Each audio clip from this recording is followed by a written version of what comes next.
Hoje vamos viajar até a Magna Grécia e analisar um surpreendente fresco funerário, intitulado O Mergulhador.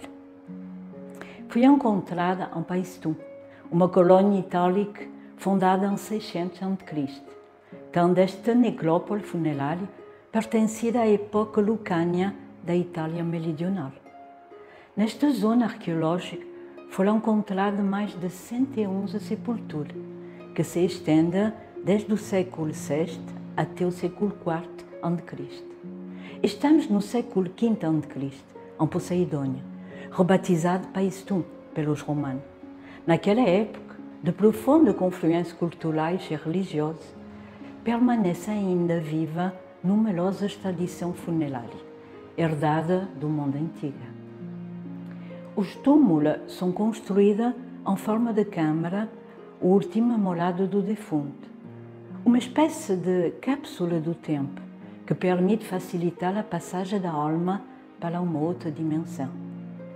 Através de vários estudos arqueológicos, deduz-se que este precioso túmulo seria dedicado ao filho de uma família da aristocracia local, talvez de origem etrusca, e que teria sido morto durante a Guerra de Sibaris. O seu túmulo, ao qual se atribui o nome de O Mergulhador, segue o esquema típico dos túmulos gregos de Poseidônia. Contém um sarcófago em calcária pintada em afresco e embutida na rocha. O conjunto é composto por 5 placas pintadas, sandalas de cobertura ao do mergulhador. O defunto foi colocado diretamente sobre o banco rochoso e as placas utilizadas como parede fecharam o túmulo. No seu interior foram encontrados vários vasos que serviam para conter óleos perfumados, assim como o resto de uma carapaça de tartaruga e fragmento de uma lira. Sobre as paredes laterais estão representadas cenas de um banquete funerário, o simpósio, com os convidados deitados em divã. Esta cena sugira uma última libação chamada Cotabos. Um dos convidados manifesta a sua habilidade lançando as últimas gotas de vinho numa taça especialmente preparada para homenagear o defunto. Nas 2 paredes mais curtas, um personagem encontra-se de pé e de costas para um vaso chamado Crateros, colocado numa pequena mesa. Numa dessas placas, a oeste, encontram-se 3 personagens, um jovem tocando oboé, um outro imberbe, desnuda, e um homem adulto de barba vestido de uma túnica branca, segurando um bastão ritual torcido que no seu movimento em espiral pode representar a sucessão dos ciclos da existência. Na parede lateral sul, um personagem deitado à direita segura numa mão uma lira e noutra, com seus 2 dedos, um ovo, símbolo da renovação periódica. O ovo é um símbolo universal, sendo utilizado pelos etruscos nos seus ritos funerários para representar a promessa de um novo nascimento. Nos mistérios órfico e pitagórico, o ovo estava associado aos ciclos do renascimento e ele é proibido comê-lo. Na Boécia foi descoberta em alguns túmulos a estátua do deus Dionisos, com um ovo na mão, promessa do renascimento da alma que vence a morte. A semelhança da seiva da árvore, que no inverno desce até as raízes para depois voltar a subir aos ramos na primavera e florescer para uma nova vida. Na parede lateral norte, podemos observar outra cena de banquete, composta por 5 convidados, deitada em clinéa, o divã. Aqui temos novamente uma ilustração daquilo que o simpósio representa, ou seja, a antecâmara, o lugar de passagem e de comunicação entre 2 mundos. Aqui cada participante mergulha numa dimensão onde não existe restrição e constrangimento racional, graças ao efeito embriagante do vinho, do deleite amoroso e do extásio musical. O tema sob o qual se desenvolve os frescos reproduz um rito funerário e religioso, provavelmente de influência pitagórica e órfica.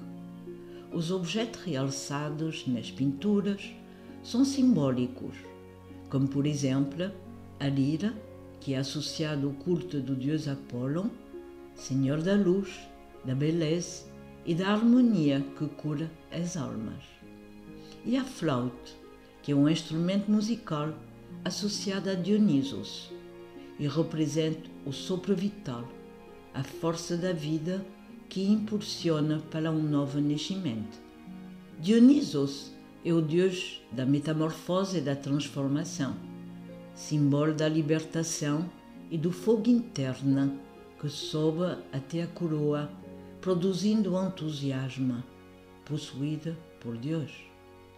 Dioniso simboliza também as forças obscuras que emergem do inconsciente. Trata-se de uma divindade que preside a libertação provocada pela embriaguez. Nos antigos mistérios órficos, o cabrito, ou a cabra, fazia parte do seu cortejo. A pele de cabra era utilizada pelos romanos e pelos sírios no momento da oração para simbolizar a sua união com a divindade. Os órficos comparavam a alma iniciada, aquele que venceu a morte, a um cabrito caído dentro do mar de leite, símbolo da Via Láctea, matriz estelar das almas. Na laje superior, um jovem personagem dá um mergulho. O salto é uma metáfora que sugere a passagem da alma para outra dimensão. Este mergulho ritual representa a alma do defunto que penetra nas águas regeneradoras do grande Oceanos, a matriz universal. No hino órfico, existe uma relação simbólica do mergulho nas águas com a viagem das almas pela Via Láctea, também chamada Ria de Leite. Do mesmo modo, alguns animais associados ao culto de Dionisos, como o touro, o carneiro e a cabra, estão relacionados com os signos do zodiaco. Este marca o itinerário astral mistérica daquele que transpôs os portais da morte em busca da via eterna. Por analogia, o cabrito representa o neófito, que após ter superado as provas iniciáticas, regressa ao seio da Grande Mãe, matriz aquática que os gregos chamavam Oceanos. Daí emerge, como o golfinho, a superfície das águas aniótica para abraçar a luz. No fresco, podemos observar 3 colunas, simbolizando a vontade, a beleza e a fortaleza, sendo cada uma dividida em 7 degraus. Trampolim para aceder à dimensão espiritual. Embaixo, o oceano formando um arco e ladeado por 2 oliveiras, árvore sagrada para os gregos e símbolo da sabedoria.